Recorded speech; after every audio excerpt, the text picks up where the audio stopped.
The crystalline halls of the Galactic Council chambers had never witnessed such unanimous contempt. Ambassador Barris Chen stood alone at the defendant's podium, his weathered face impassive as 17 different species hurled accusations in languages that his neural translator struggled to keep up with. The Zephyrian delegate's tentacles writhed with disgust, while the insectoid Crix ambassador clicked mandibles in what could only be interpreted as disdain. "The humans have proven themselves unworthy of civilized space," declared High Counselor Vexthera, her 6 eyes gleaming with satisfaction. "Their barbaric nature, their endless conflicts, their inability to conform to galactic standards of conduct, they are a stain upon our peaceful alliance." Barris had expected this outcome for months. Humanity's rapid expansion, their unconventional military tactics, and most damning of all, their refusal to surrender their individual planetary governments in favor of the Council's collective rule, had sealed their fate. The vote was 17-0. Humanity was expelled from the Galactic Council, effective immediately.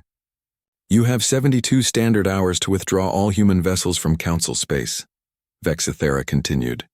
"Any human caught beyond the designated boundaries after this grace period will be considered hostile and dealt with accordingly." 3 months later, Captain Maliha Reeves received the distress signal that would change everything.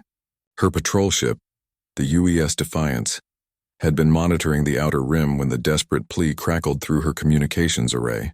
It was from a Zephyrian colony ship, the same species whose delegate had been most vocal about humanity's expulsion. "This is colony ship Nethara requesting immediate assistance," the transmission began, the universal translator barely masking the panic in the alien voice. "We are under attack by an unknown hostile force. Our defenses are failing. Please, any vessel in range, we have 14,000 civilians aboard, including younglings." Maliha's first officer, Lieutenant Torres, looked at her with uncertainty. "Captain, they're well inside Council space. If we respond, we'll be violating the exile decree." The bridge fell silent. Through the view screen, they could see the distant flashes of weapons fire illuminating the Nethara's hull. Maliha thought of the Zephyrian children aboard that ship, their translucent skin probably glowing with fear, just as human children might cry out for their parents in the dark. "Set course for the colony ship," she ordered. "Maximum burn." The hostile force turned out to be the Devourers, an extragalactic threat that the Council had been tracking but had underestimated. These biomechanical horrors consumed entire worlds, leaving nothing but dead rock in their wake. The Nethara was just the first of what would become known as the Great Consuming. The Defiance arrived to find 3 Devourer ships systematically tearing apart the colony vessel. Without hesitation, Maliha ordered the attack. Human tactics, born from centuries of warfare and deemed barbaric by the Council, proved devastatingly effective against the alien threat. The Defiance used proximity mines, ramming maneuvers, and coordinated strikes that no civilized species would have conceived. Within hours, 2 Devourer ships were destroyed and the 3rd retreated. The Nethara was saved, but Maliha knew this was only the beginning. The Devourer invasion swept through Council space like wildfire. World after world fell to their relentless advance. The peaceful species of the Galactic Council, who had known nothing but diplomacy and structured warfare for millennia, found themselves utterly unprepared for an enemy that showed no mercy and took no prisoners. Ambassador Barris, now operating from humanity's new capital on the frontier world of New Geneva, watched the Council's desperate transmissions with a mixture of sadness and vindication. The same species that had cast humanity out as barbarians were now begging for help, their fleets scattered, their colonies burning. "Sir," his aide reported, "we're receiving formal requests for assistance from 12 different Council members. They're offering full reinstatement and territorial concessions." Barris studied the star map showing the Devourer advance. Entire sectors had gone dark. The proud Crix homeworld had fallen just yesterday. Soon, the wave of destruction would reach the outlying human colonies. "What are your orders, sir?" the aide pressed. Barris thought of Captain Maliha Reeves and the thousands of other human officers scattered across the rim.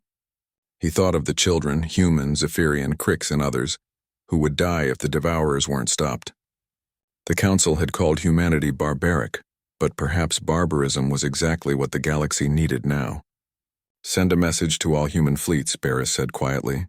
Operation Righteous Fury is now in effect. We're going to save every world we can, council member or not. The human response was swift and merciless. Ships that had been labeled as primitive by council standards proved to be perfect for the kind of warfare the Devourers brought. Human captains used suicide runs, nuclear self-destructs, and tactics that made council observers sick to their stomachs. But they worked. Captain Maliha led the charge at the Battle of Vexthara Prime, the councilor's own homeworld. Her fleet of 30 human destroyers faced down a Devourer armada 3 times their size. Using guerrilla tactics and coordinated kamikaze attacks, they held the line long enough for the civilian evacuation to complete. When High Counselor Vexthara herself was pulled from the last escape pod, her 6 eyes met Maliha's through the viewport.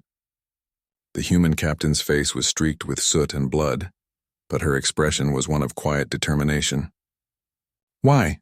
Vexthara whispered through the comm. "Why did you come back?" Maliha's response would be recorded in galactic history. Because that's what humans do. We fight for those who can't fight for themselves even when they hate us for it.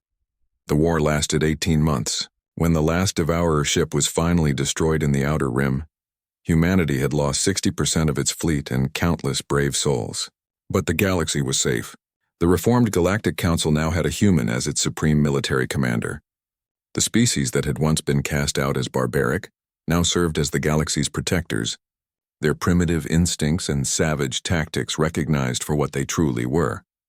The product of a species that had learned to survive by never giving up, never backing down and never abandoning those in need. Humanity had been cast out, but when the galaxy trembled, it was human voices that rose up in defiance of the dark.